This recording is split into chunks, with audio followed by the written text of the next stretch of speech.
The sole purpose of this video is to provide a basic overview and orientation of your new apparatus. This video is not intended to act as or replace individualized driver-operator training.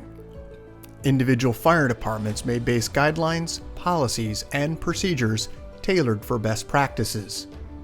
Pierce Manufacturing and Hughes Fire Equipment representatives are not liable for injuries caused from acts resulting from actions inconsistent with the information provided within this video and/or accompanying manuals. Refer to the Operation and Maintenance Manual for complete details relating to the components and features of this apparatus.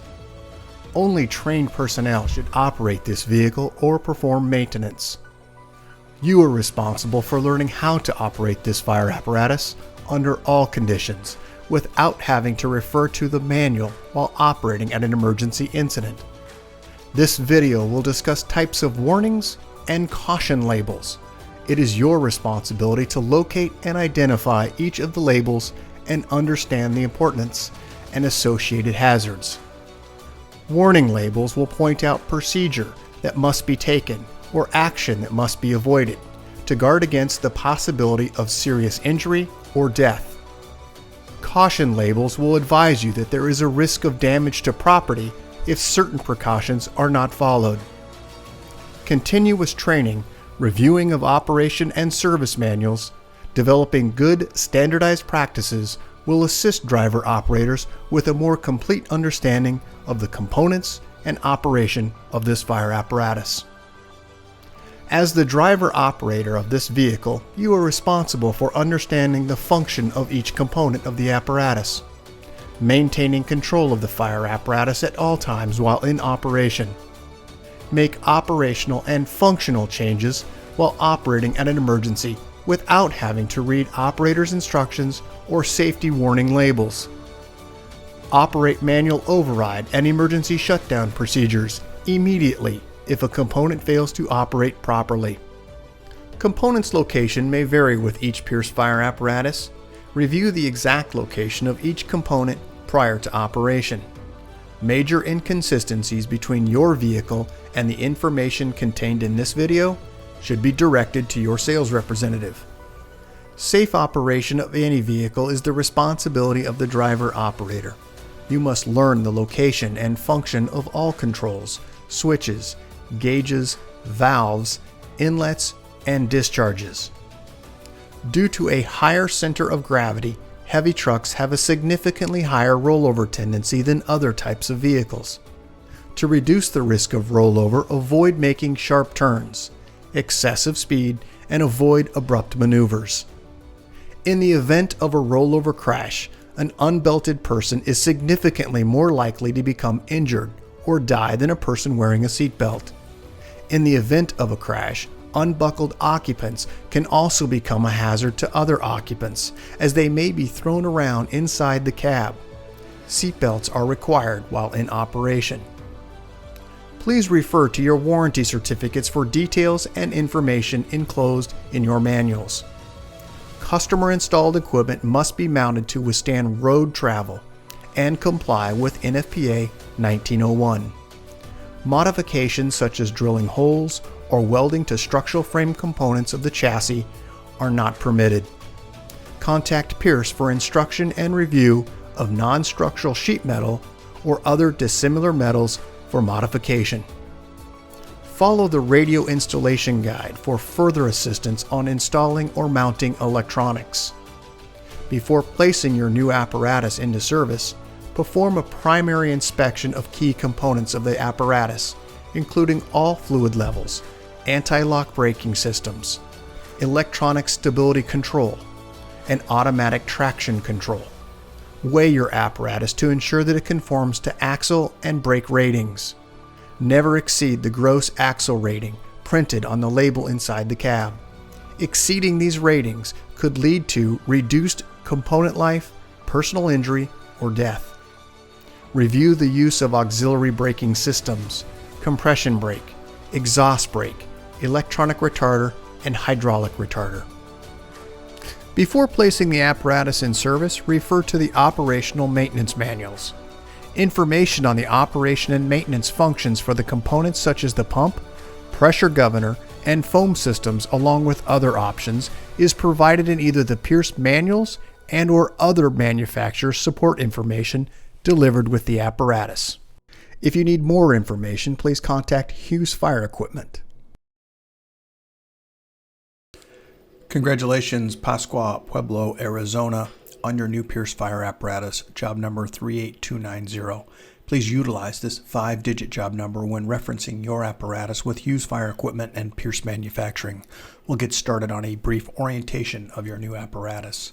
Let's take a quick look around the truck on the exterior, first starting on the driver's side, moving now to the midsection area and cab.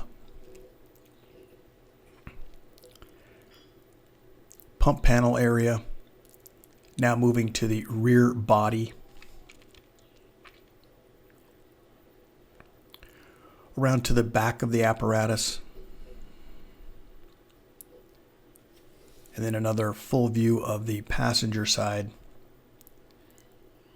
Moving into the body and midsection. And then back to the front cab area. Let's go ahead and start now with the front of the apparatus, and we'll start first with the front bumper. Starting first on the officer side, you have dual air horns on the face of the front bumper.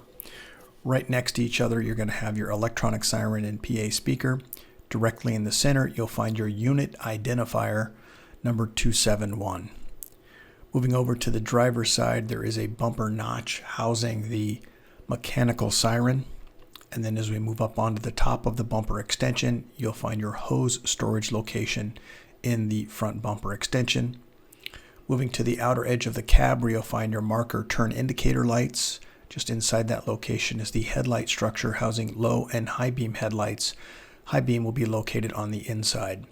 Directly above that, emergency warning lights forward facing.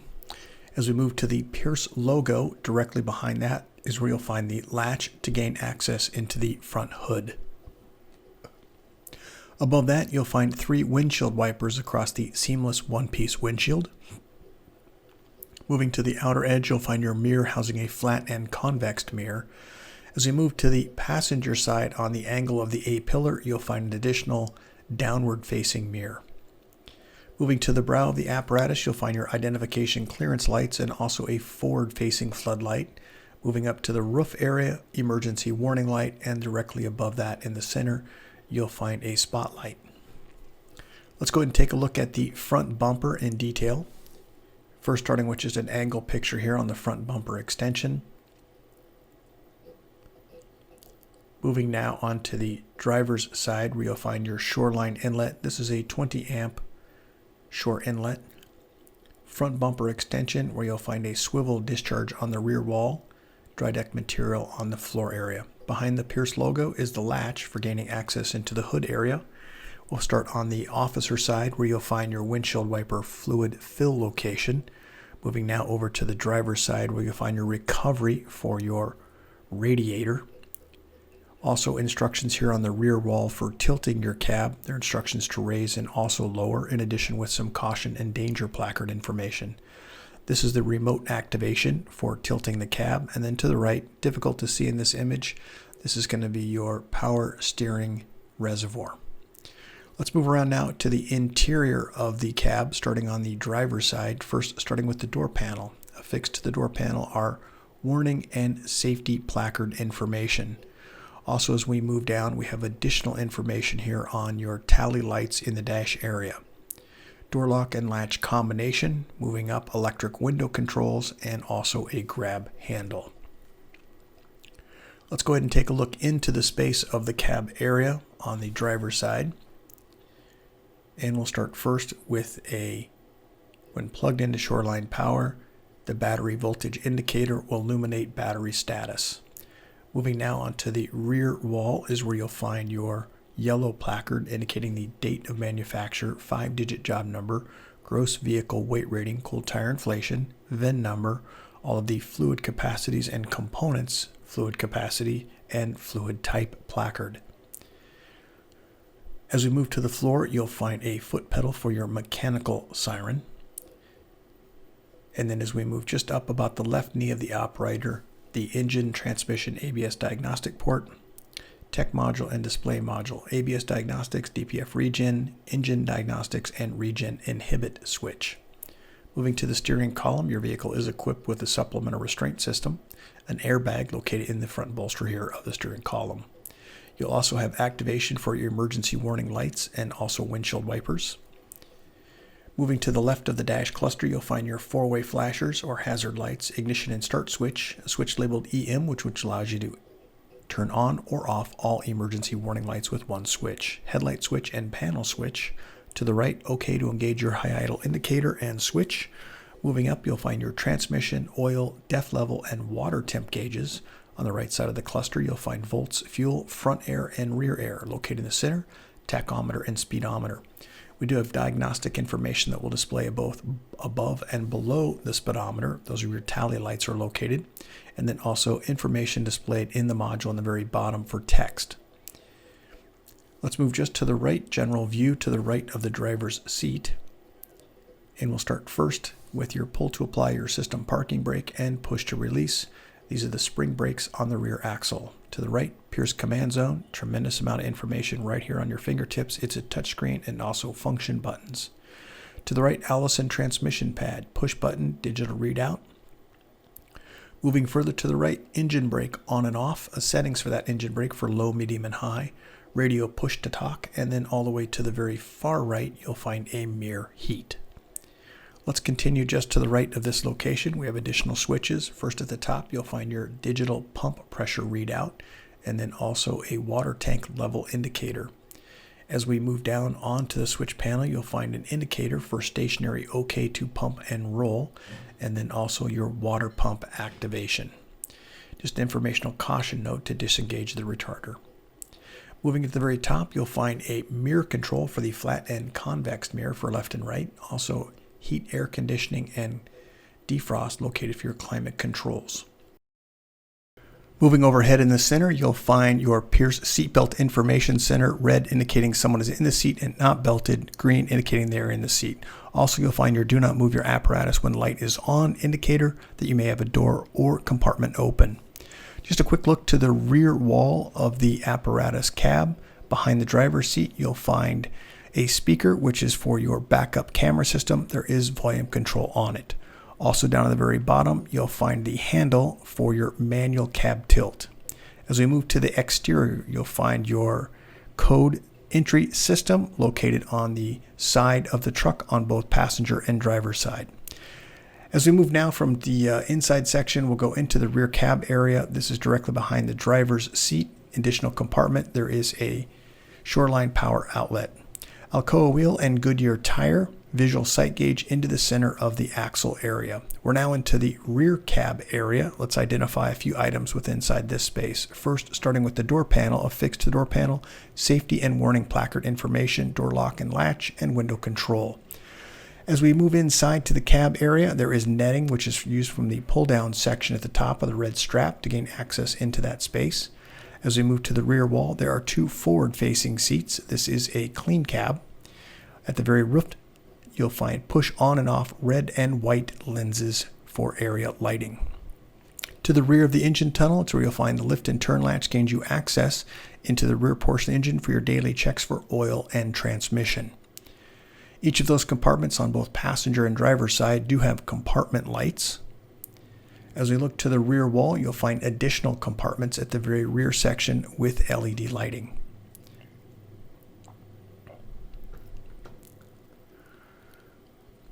Let's go ahead and move now to the exterior of the apparatus.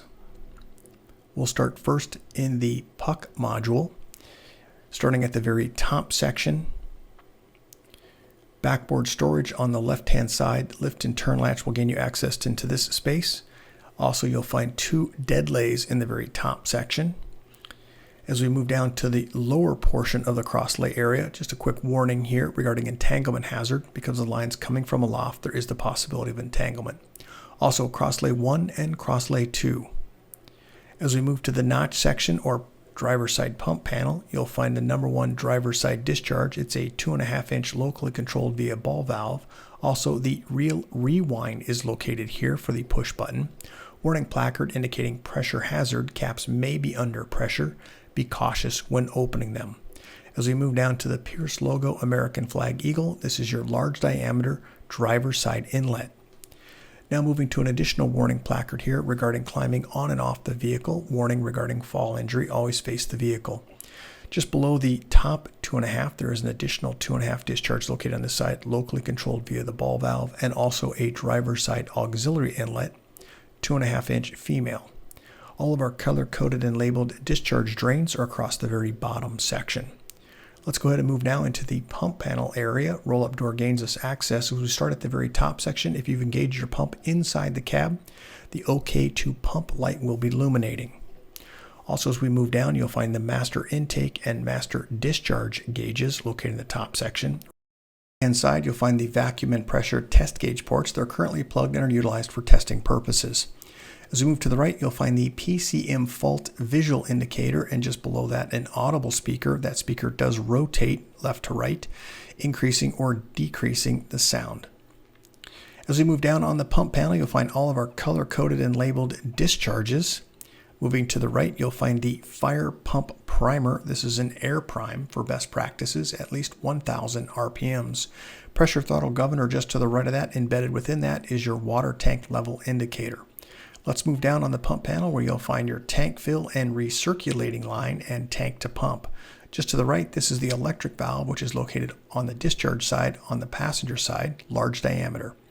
To the right, you'll find the deluge discharge, and then also below that, you're going to find your minimum operation maintenance schedule, which we'll go over in just a few moments. Let's move further down to the very bottom section of the pump panel, where you'll find only trained personnel should be operating this piece of equipment, and that's only after proper training. To the right side in the pan door, you'll find your manual pump shift override. It's a protected switch with a visual indicator. All of our color-coded and labeled discharge drains located inside the pump panel area. On the vertical sidewall, you'll find first a few lights and then also push-to-talk for your headset system. Minimum operation maintenance schedule for 150, 200, and 250 psi. On the left, the associated GPM at test pressure. On the right, the associated RPM at test pressure. While in pump mode, you have a governed speed of 2,400 RPMs. Let's move just to the compartment to the right, where you'll find on the vertical wall a shoreline outlet. Plugged into this shoreline outlet is your battery charger. When plugged into the shoreline on the exterior of the truck, this will maintain your batteries. Additional toolbox located down in the bottom, 3-drawer, and on the very vertical wall, we have an additional pegboard on the rear surface. As we move down directly over the rear axle, let's first start with just in front of the axle, where you have SCBA storage location with a retaining strap and Durasurf material on the floor area. Goodyear tires, Alcoa wheel. Let's move now to the rear section of the axle, where you'll find SCBA bottle storage for 1 bottle, ultra low sulfur diesel fill, and as we move the flap down, it exposes the 4.5 US gallon DEF tank, which is the blue cap.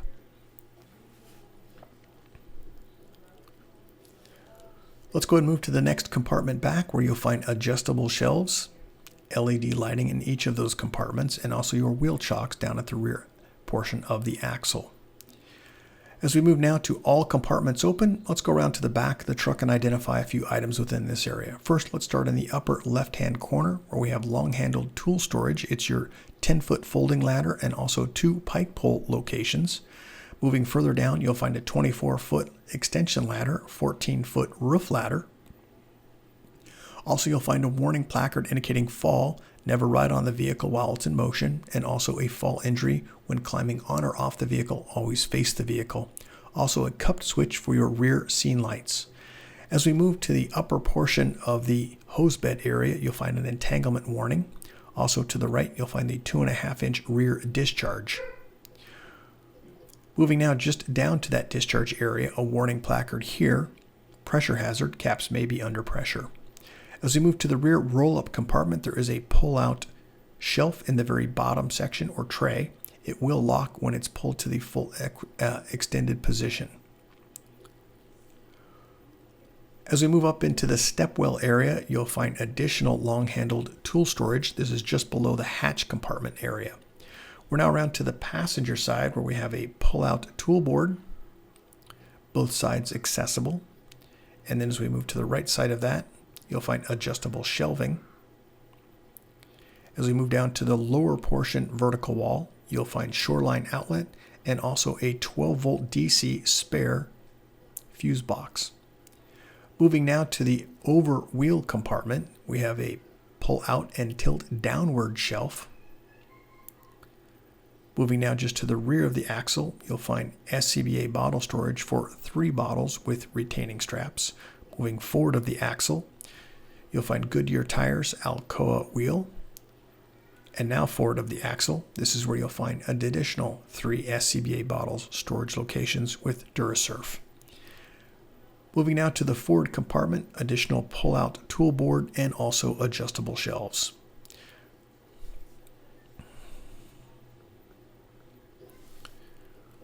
Moving now to the pump panel area, same configuration as we have on the driver's side as we'll have on the passenger side.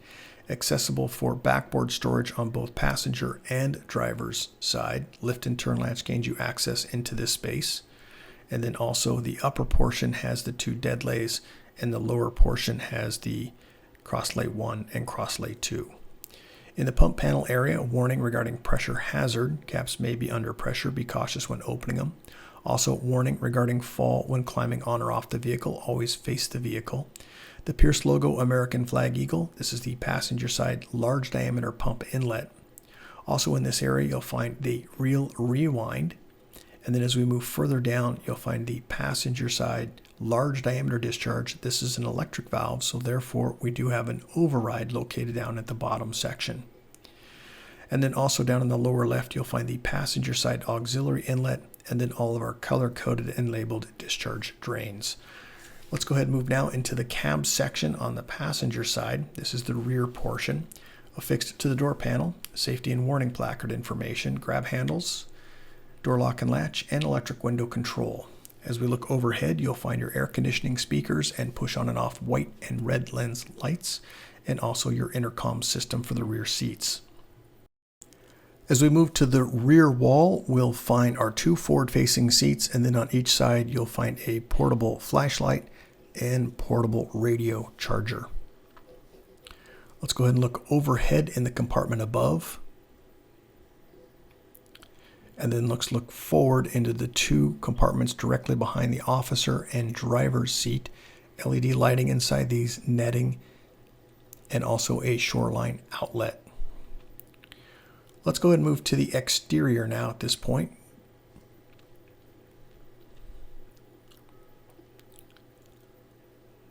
Compartment with adjustable shelves and LED lighting. D-handle gains you access into the space.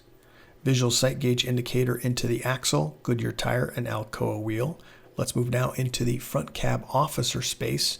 Affixed to the door panel, you're going to find your safety and warning placard information, door lock and latch, electric window control, and a grab handle. As we move into this space, I would like to point out a flashlight mount located at the floor level. As we move inside the floor level, you'll find these spare wiring throughout the vehicle. The red and white indicating that there is spare wiring. It should provide the option number and any other additional information referencing that option. As we move directly behind the officer seat, this is where your main radio is located. Moving forward to that location, we'll move to the floorboard area. There are 2 foot pedals located here. First is your electronic siren, and the other is the mechanical siren. Moving up now to the forward section, you'll find your vehicle is equipped with a supplemental restraint system, airbag. There's also a warning placard here regarding the mounting of any equipment here or describing the occupant crash protection equipment. As we move to the left of the officer seat, you'll find the control module for the spotlight or go light located on the top of the truck. Also siren, brake, air horn, and also a push to talk for your radio system. Moving forward, you'll find your main unit radio head, and then also the intercom system module. Looking overhead, you'll find a AM/FM weather band radio. Moving to the left of this location, we have some additional switches here. First, rear scene, passenger scene, driver's side scene, and front scene. Moving left of that location, you'll find your traffic advisor module. And then further to the left, you'll find your PA system and electronic siren. In the center, you'll find resource storage location and portable radio storage. Let's go ahead and take a look. Full compartments are open. Let's go up onto the top of the truck and identify a few items within this area. First, starting with the yellow diamonds on the hose bed area, indicating the edge of the walking surface. As we move to the cab area, this is a non-walking surface, and that's why we have these additional warning placards indicating that. As we move to the dunnage area, you'll find the exhaust located here, master stream device, and also a booster line. This is directly behind the cab. Free tension spool knob, and also rewind tool location. As we move to the master stream device located here, and then as we move just left of that location, you'll find your exhaust. We do have a danger placard indicating here extremely hot exhaust temperatures. Let's go ahead and take a look in some of the hatch compartments. There are a total of 4 hatch compartments, 2 forward and 2 toward the rear. Inside those hatch compartments, you're going to find LED lighting and then also ventilation and dry deck material.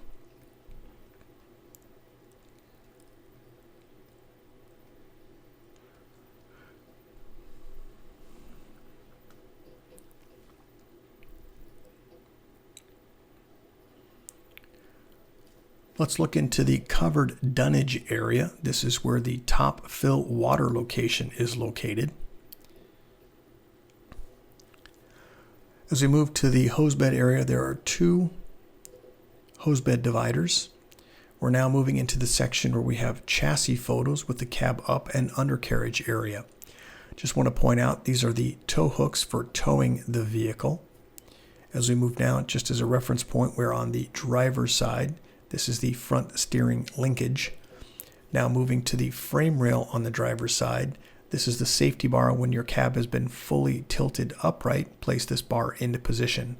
Once the cab is fully up, do not lower the cab onto the safety bar. Maintain equal pressure on both left and right cylinders.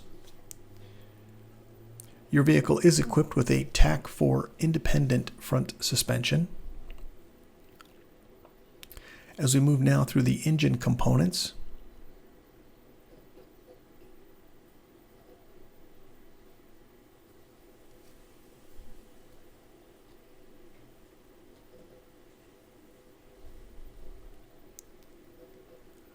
moving down to the battery box on the driver's side, you'll find your termination points for positive and negative. These are the jumper points for your truck. Also to the rear portion of the battery box is where you'll find the fill location for your hydraulic reservoir for tilting your cab. There'll be no additional audio from this point forward.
This will conclude the additional carriage and chassis photos. Congratulations, Pascua Pueblo, Arizona, on your new Pierce fire apparatus, job number 38290. If you have any questions, please contact your Hughes Fire Equipment sales representative. Thank you and congratulations.